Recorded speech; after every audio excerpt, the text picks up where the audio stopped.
Hello बच्चों, the dream institute pillar of India में आपका स्वागत है।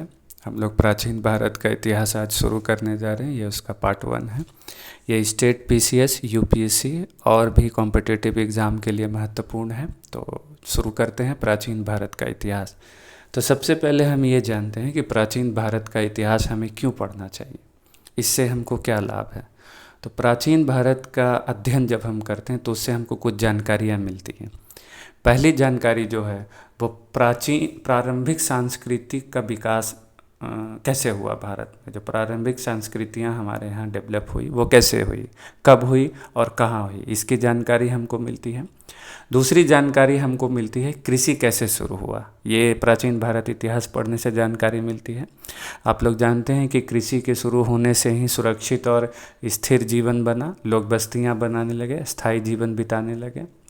अगली जानकारी जो मिलती है हमको, प्राचीन भारत में प्राकृतिक संसाधनों की खोज और उपयोग कैसे हुआ।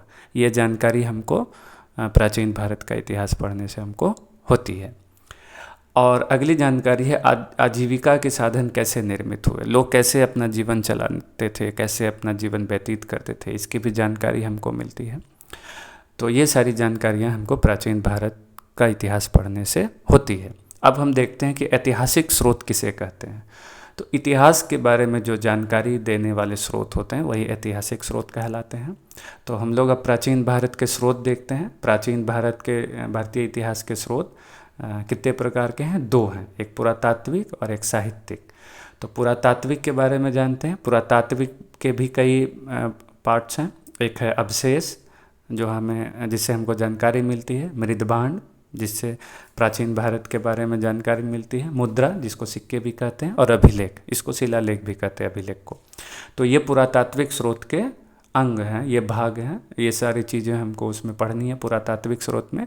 ये मैं एक ब्रीफ दे रहा हूँ, अगले पार्ट में इसका पूरा डिस्क्राइब करूँगा। तो पुरातात्विक स्रोत में अवशेष आते हैं, मृदभांड आते हैं, मुद्राएँ आती हैं और अभिलेख आते हैं।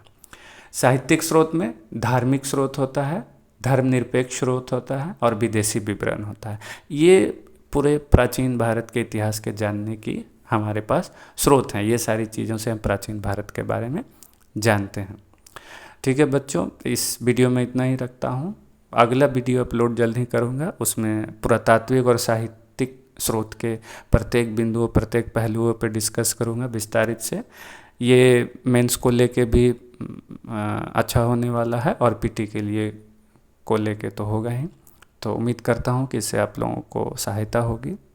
तब तक स्वस्थ रहें, सुरक्षित रहें। धन्यवाद।